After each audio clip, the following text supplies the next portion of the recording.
Ulysse, roi d'Ithaque, mari de Pénélope et père de Télémaque, est connu pour avoir vécu une épopée de 10 ans avant de pouvoir revenir parmi les siens. Le siège de Troie étant terminé, Ulysse, accompagné de ses hommes, prend la mer afin de rentrer chez lui. Laissez-moi vous raconter par quel périple est passé le héros de l'Odyssée d'Homère.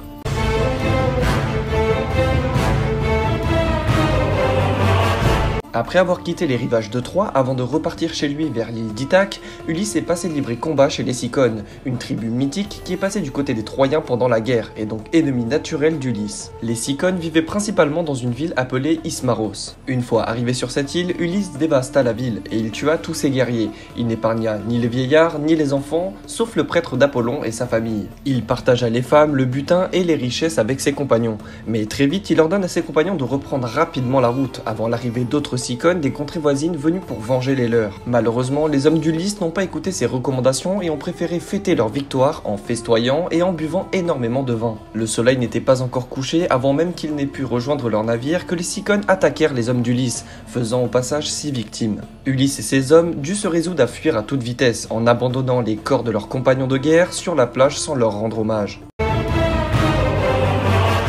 Après avoir combattu les Cicones, Ulysse et ses compagnons naviguèrent pendant 9 jours et arrivèrent le 10e jour chez les Lotophages. Dans un premier temps, Ulysse et ses hommes partent chercher des provisions et laissent 3 de ses hommes afin de garder les navires. Une fois de retour, ces 3 hommes ont disparu. Ulysse décide alors de partir à leur recherche et tombe après une longue marche sur un village. Il décide d'interroger les habitants qui les mènent jusqu'aux 3 guerriers disparus. Ces 3 hommes étaient en train de manger une sorte de fruit et une fois qu'Ulysse apparaissait sous leurs yeux, les 3 guerriers ne le reconnaissaient pas. C'est alors qu'Ulysse leur parle d'Ithaque, qu'ils doivent retrouver leur famille, mais en vain. C'est alors qu'un homme s'approche d'Ulysse et lui tend ce fameux fruit, qu'il appelle le lotus. L'homme lui explique que ce fruit a le pouvoir d'effacer la mémoire. Ulysse, le fruit en main, se dit qu'il pourrait le manger et effacer de sa mémoire toutes les horreurs de la guerre, les massacres et bien d'autres choses terribles qui troublaient son esprit. Cependant, il finit par lâcher le fruit qui alla s'écraser sur le sol.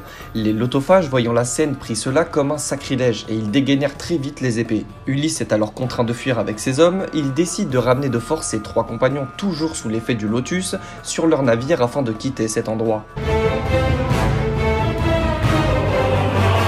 Ils accostent ensuite sur un nouveau rivage pour se réapprovisionner en eau et en vivres. Il s'agit de l'île des Cyclopes, proche de la Sicile et du mont Etna.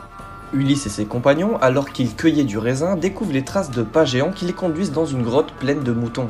Il s'agit en réalité de la grotte du Cyclope nommé Polyphème, fils de Poséidon, dieu des océans et de la mer. Quand le Cyclope arrive, il découvre les intrus avec son bétail et les enferme avec lui, très heureux d'avoir en réserve quelques humains à croquer. Au petit matin, le Cyclope avale directement 2 des compagnons d'Ulysse. Ne voulant pas se faire manger à son tour, Ulysse échafaude un plan et propose au Cyclope du vin, qu'il a sur ses navires, dans l'intention de le rendre ivre. C'est alors qu'une conversation s'installe entre Ulysse et Polyphème. Celui-ci demande à Ulysse comment il s'appelle et ce dernier lui répond qu'il s'appelle personne. Le Cyclope, appréciant la compagnie de l'homme qui lui sert à boire, lui déclare qu'il le mangera en dernier. Cependant, le vin commence à faire effet et le Cyclope finit par s'endormir profondément. Ulysse, avec ses compagnons, prépare un pieu dans un tronc d'olivier dont il durcit la pointe avec le feu, puis il transperce totalement l'œil unique du géant qui se réveille en hurlant de douleur. Les autres Cyclopes accourent auprès de la grotte pour venir au secours de leur confrère et lui demandent ce qui se passe et qui lui a fait ça. Ce à quoi Polyphème répond, c'est personne qui a fait ça, c'est personne. Tous étonnés par la réponse de Polyphème vont lui répondre, mais si c'est personne qui t'a fait mal, alors pourquoi cries-tu ainsi?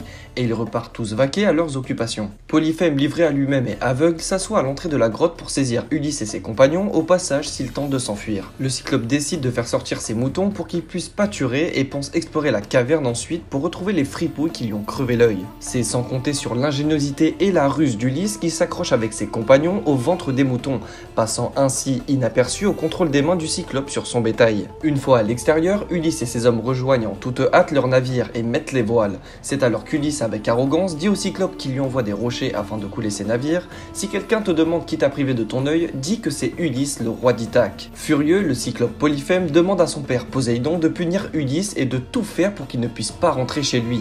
Et ce sera le début d'innombrables aventures de l'Odyssée d'Ulysse.